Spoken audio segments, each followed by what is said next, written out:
Certains protons ont été séparés dans des machines, et donc c'est en physique, ça a été démontré. Donc l'expérience EPR. Voilà, donc on a donc un proton qui est pratiquement au courant, enfin, de ce que fait l'autre proton qui lui était associé.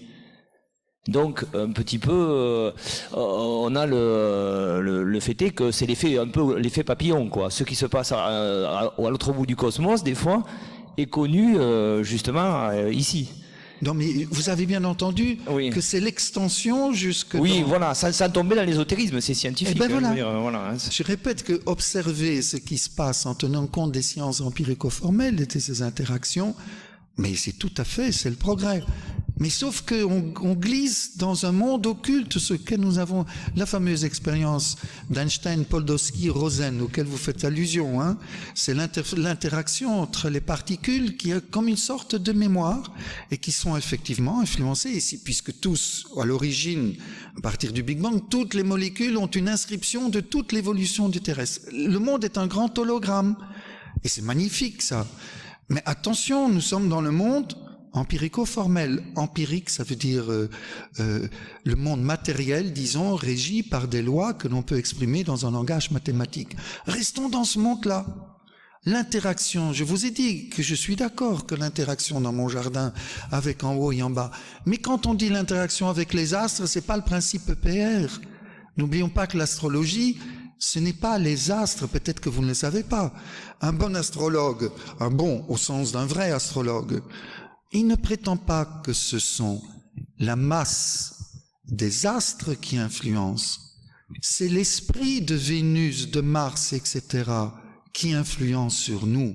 J'aurais peut-être dû dire ça tout de suite. Pour l'ésotéricien, quand il se réfère à quelque chose de notre monde matériel, ce n'est pas cette matière qui influence, il serait dans l'erreur lui-même puisqu'il ne parle pas de ce monde mais de l'autre monde. Mais il parle Mars, il y a un esprit qui m'influence occultement, mais il ne s'intéresse pas à l'influence de la planète Mars sur vos carottes. Mais non, c'est pas ça. Alors, je suis tout à fait d'accord dans ce grand hologramme pour notre monde, mais ne glissons pas dans une extension de cette interaction en incluant alors les esprits et tout le reste. Là, nous tombons dans le spiritisme et dans l'occultisme. Nous invoquons des esprits. Qu'est-ce que le travail occulte?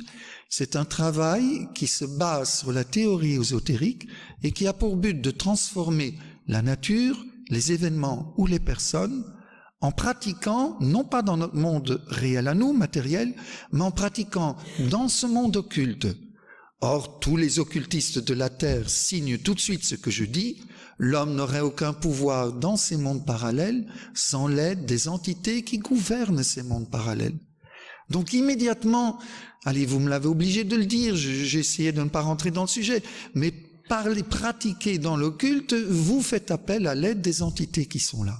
Si vous dites, mais ce monde n'existe pas, très bien. Je ne vais même pas discuter. Mais alors, n'allez pas par curiosité chercher, et s'il existait? Ah non, restez cohérent. Si vous dites qu'il n'existe pas, désintéressez-vous définitivement de ce monde. Parce qu'effectivement, vous savez, saint Thomas déjà disait, nous ne sommes pas habilités pour gérer ce monde-là. Nous allons en sortir pieds et poings liés. Il n'y a pas que saint Thomas, toutes les traditions religieuses disent la même chose. Donc j'espère que vous comprenez bien ce que je veux dire. Hein. Je suis d'accord qu'il y a des interactions et on en va découvrir de plus en plus. Mais restons dans notre monde ici.